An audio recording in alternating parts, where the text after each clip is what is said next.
مشہور روایت ہے کہ عرب کے کسی شہر میں ایک سنارن رہتی تھی جس کا صرف ایک ہی لڑکا تھا۔ ایک روز جب سنارن کنویں پر پانی بھرنے گئی تو اس کا لڑکا بھی اس کے ساتھ ہو لیا۔ سنارن لڑکے کو کنویں کے قریب بٹھا کر پانی بھرنے لگی۔ کنویں کے دوسری طرف ایک کمہار رہتا تھا جس کا آوا اس وقت خوب روشن تھا۔ لڑکا کھیلتے کھیلتے اس طرف نکل گیا۔ سنارن جب پانی بھر چکی تو کنویں کے قریب لڑکے کو نہ پا کر خیال کیا کہ گھر چلا گیا ہوگا۔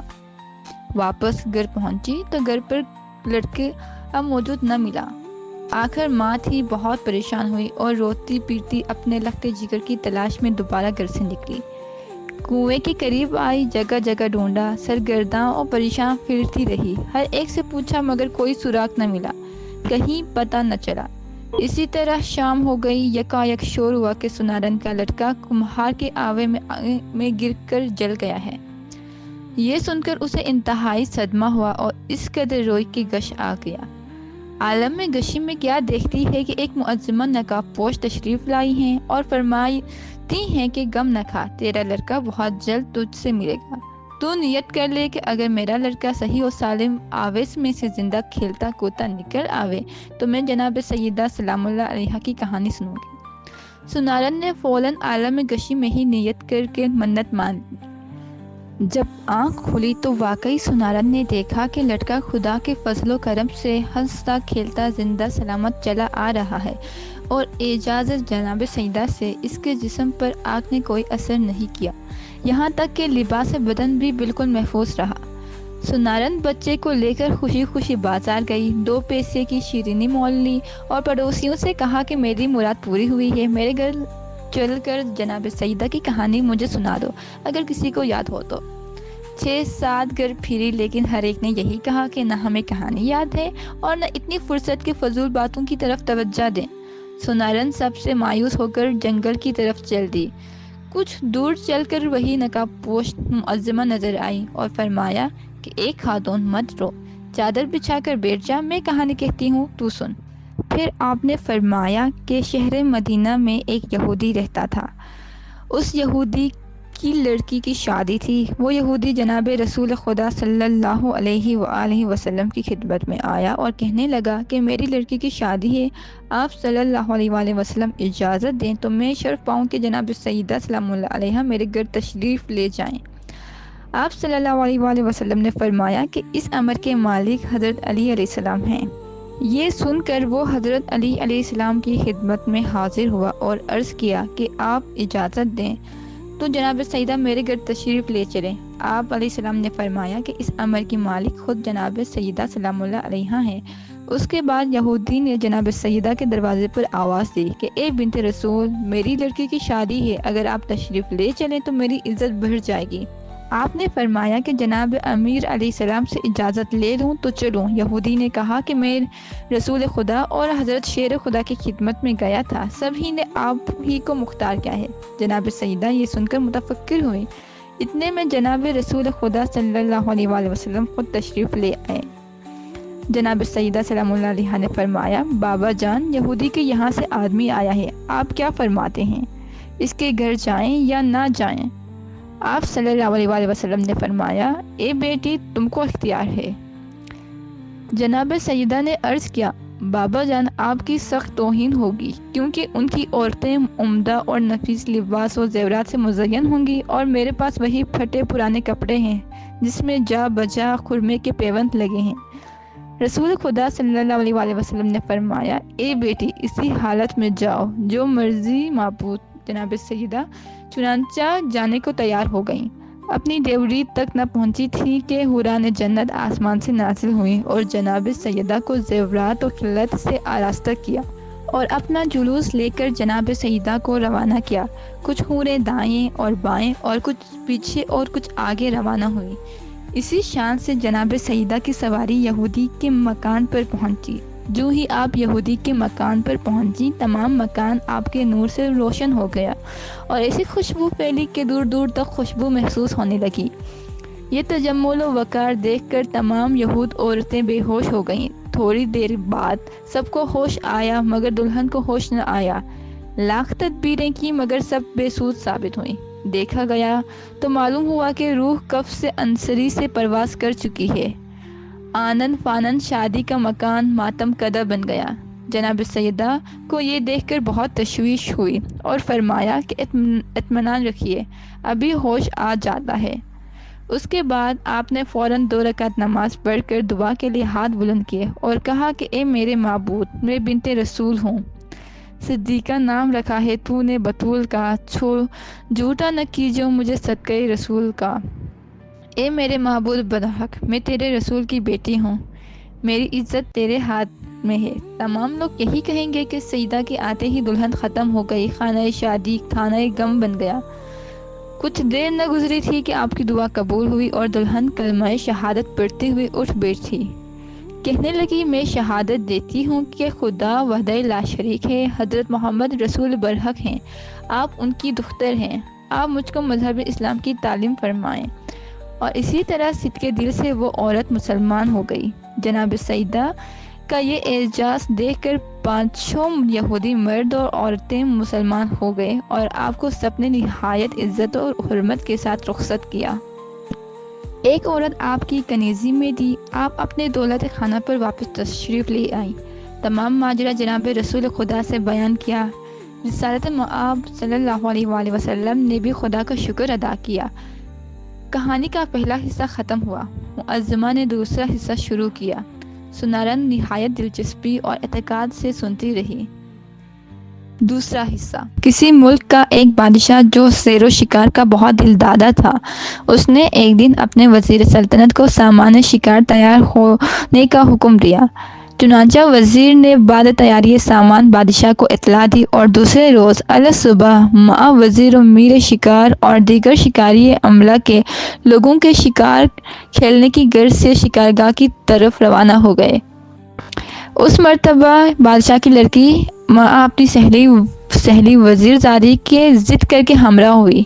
کافی مسافت طے کرنے کے بعد جب یہ شکاری قافلہ ایک سرسبز و شاداب جنگل میں پہنچا تو سفر سے آسودہ ہونے کے لیے بموجب حکم شاہی اس جگہ خیمہ نصب کیے گئے۔ باورچی خانے کا عملہ کھانا پکانے کے لیے انتظام میں لگ گیا اور کچھ لوگ سفر کی تکان کی وجہ سے خیموں کے باہر ہی لیٹ گئے کہ اتنے میں خلاف امید اس زور و شور کے ساتھ آندھی چلی کہ اس نے بڑے بڑے تناور درختوں کو زمین سے اکھاڑ کر پھینک دیا۔ گرد و غبار کی وجہ سے پاس کی چیز تک سجائی نہ دیتی تھی۔ اس طوفانی عالم میں ایک کو دوسرے کی خبر نہ تھی، شاہی خیمہ و خرگاہ کا دور دور تک کہیں پتہ نہ تھا۔ جب آندھی کا زور کچھ کم ہوا اور منتشر شدہ لوگ یکجا ہونا شروع ہوئے تو اس وقت شہزادی اور وزیر زادی کی تلاش سرعت کے ساتھ کی جانے لگی، جن کا کہیں پتہ نہ تھا۔ بادشاہ اور وزیر دونوں محبت پروری سے بےتاب ہو کر اپنی لڑکیوں کی تلاش میں بذات خود منہمک تھے، لیکن بہت دوڑ دھوپ کے بعد بھی کامیابی نہ ہوئی اور بالآخر بادل ناخواستہ دارالسلطنت کی طرف واپس لوٹنا پڑا۔ مہر سرا میں اس خبر سے کہرام مچ گیا، جس میں رعایا بھی شامل تھی۔ اتفاق کے وقت کہ بادشاہ اور اس کے شکاری عملہ کے واپس جانے کے بعد ہی سرحدی ملک کا دوست بادشاہ اسی مشترکہ جنگل میں شکار کھیلنے کے لیے آیا۔ شکار کے دوران اس بادشاہ پر پیاس غالب آئی، چنانچہ اس نے اپنے وزیر کو پانی لانے کا حکم دیا، مگر پانی کا ذخیرہ جو قافلہ کے ہمراہ تھا ختم ہو چکا تھا۔ چنانچہ وزیر پانی کی جستجو میں چل کھڑا ہوا اور ایک پہاڑ کی چوٹی پر آبادی کا پتہ لگانے کے واسطے جا پہنچا کہ وہاں اس کو 2 حسین و جمیل لڑکیاں نظر آئیں۔ یہ لڑکیاں وہی گمشدہ شہزادی اور وزیر زادی تھیں اور اپنے والدین اور قافلہ والوں سے جدا ہو گئی تھیں۔ چنانچہ یہ لڑکیاں جب اپنے والدین سے جدا ہو کر پہاڑ پر پہنچی تو بہت زیادہ پریشان ہوئی۔ ظاہر ہے کہ اس وقت ان کی کیا حالت ہوئی ہوگی۔ دونوں لڑکیاں اس الم انگیز اور بظاہر دائمی جدائی سے اس قدر روئیں کہ بے ہوش ہو گئیں۔ عالم گشی میں دیکھا کہ ایک بی بی نقاب پوش تشریف لائیں اور نہایت شفقت سے فرماتی ہیں کہ اے لڑکیوں، تم کو ہراساں مت ہو، نیت کر لو کہ جب اپنے والدین سے مل جاؤ گے تو اس وقت جناب سیدہ کی کہانی سنیں گے۔ لہٰذا ان دونوں لڑکیوں نے حسب ہدایت معظمہ منت مانی۔ جب گشت سے ہوش آیا تو اپنے اپنے واقعہ کہ ایک دوسرے سے بیان کر کے منت کی تصدیق کی اور پھر خدا کے رحم و کرم کی منتظر ہوئی کہ وزیر مذکور پانی کی تلاش میں یہاں تک آ پہنچا۔ جب اس نے ان دونوں بے یار و مددگار لڑکیوں کو اس طرح پہاڑ کی چوٹی پر دیکھا تو بہت حیران ہوا۔ اس نے پوچھا کہ اے لڑکیوں، تم کہاں کی رہنے والی ہو؟ ذرا اپنے حسب و نسب سے آگاہ کرو اور یہ بتاؤ کہ تم اس سنسان جگہ اور اتنی اونچی پہاڑی کی چوٹی پر کیسے پہنچی؟ وزیر کے دریافت کرنے پر دونوں لڑکیوں نے آپ دیدہ ہوتے ہوئے اپنا سارا واقعہ بیان کرنے کے بعد اپنے حسب و نسب اور مراتب سے بھی اس کو آگاہ کر دیا۔ وزیر ان لڑکیوں کے حالات سے آگاہ ہونے کے بعد فوراً اپنے بادشاہ کے پاس گیا اور اس سے سارا واقعہ بالتفصیل بیان کیا۔ بادشاہ اس واقعے کو سن کر بہت متاثر ہوا اور وزیر کو حکم دیا کہ اگر وہ لڑکیاں اپنی خوشی سے آنا چاہتی ہوں تو ان کو جا کر فوراً لے آؤ۔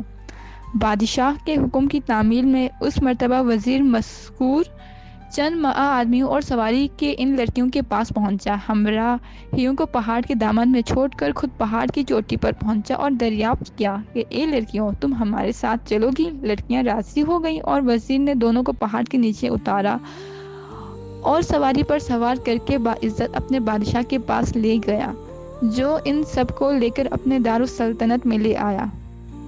مخبران شاہی کے ذریعے یہ بادشاہ کو اطلاع مل گئی کہ اس کی گمشدہ دختر ماں وزیرزادی کے اس کے پڑوسی بادشاہ کے ہاں موجود ہے۔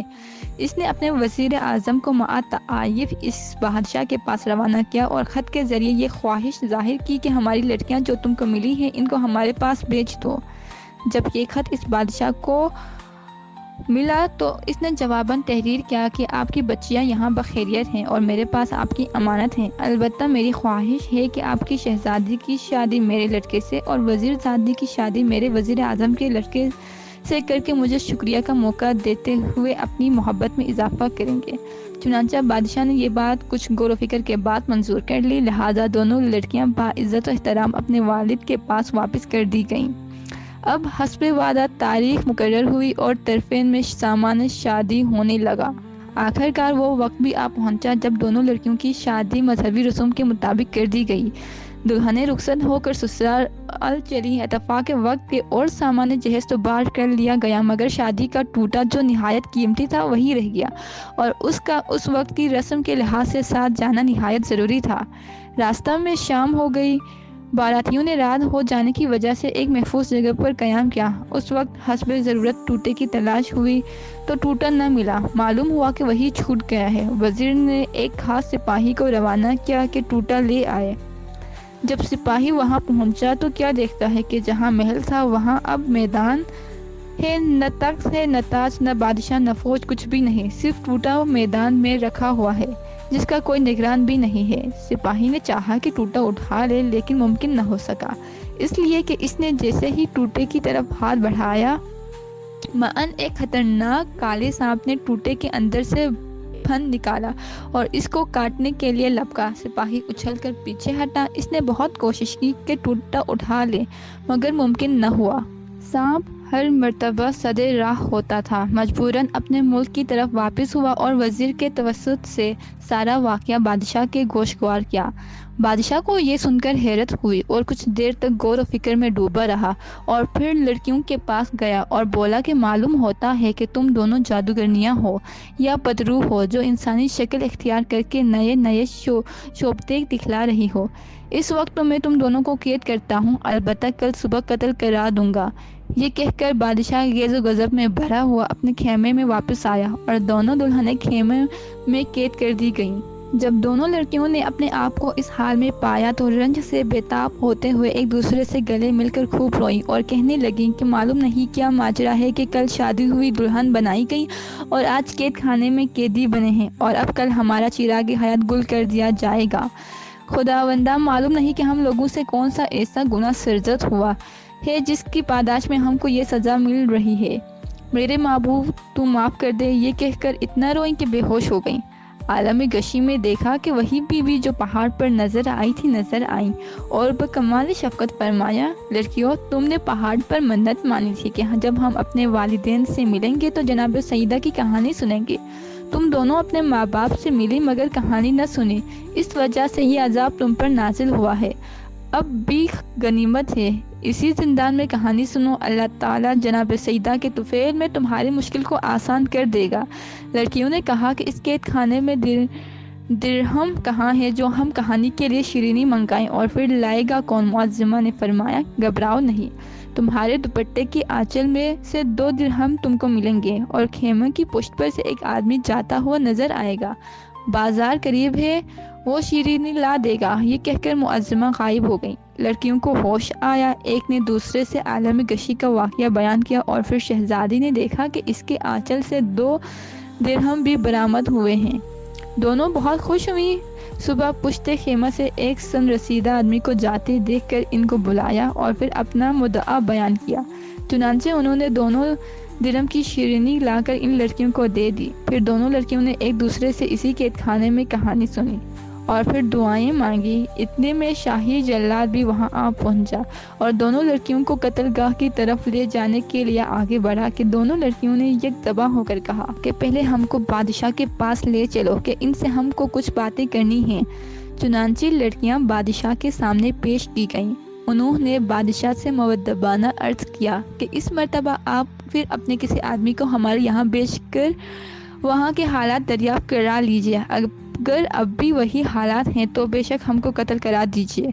بادشاہ نے لڑکیوں کی یہ بات منظور کر لی اور اسی سپاہی کی جو نہایت سچا تھا لڑکیوں کے باپ کے یہاں بھیجا کہ جا کر دریافت حال کرے۔ چنانچہ اس نے وہاں جا کر دیکھا کہ محل شاہی اور تخت و تاج سب بدستور موجود ہے۔ بے حد حیرت زدہ ہوا اور سارا واقعہ آ کر اس نے اپنے بادشاہ سے کہہ سنایا۔ بادشاہ اسی وقت لڑکیوں کے پاس گیا اور پوچھا کہ یہ کیا ماجرا ہے؟ میں بہت زیادہ حیرت میں پڑ گیا ہوں، چاہتا ہوں کہ تم لوگ میرے اس اضطراب کو دور کرو۔ لہٰذا بادشاہ کا ایما پا کر لڑکیوں نے اپنی تمام حقیقت پہاڑ پر پہنچنے، اپنے بے ہوش ہونے، جناب سیدہ کی کہانی سننے کی منت ماننے اور اپنے ماں باپ سے ملنے پر منت کو فراموش کر دینے اور اس کو پورا نہ کرنے کی ساری داستان مفصل کہہ سنائی، اور پھر کہا کہ اب جب کہ ہم نے وہ کہانی سن لی تو وہ عطاب الہی جو ہم پر نازل ہوا تھا اب ختم ہو گیا اور ہم مطمئن ہو گئے ہیں۔ چنانچہ بادشاہ نے یقین کر لیا اور اسی وقت لڑکیوں کو رہا کر کے ان کی عزت و احترام کو اسی طرح بحال کرتے ہوئے ہنسی خوشی اپنے وطن کی راہ لی۔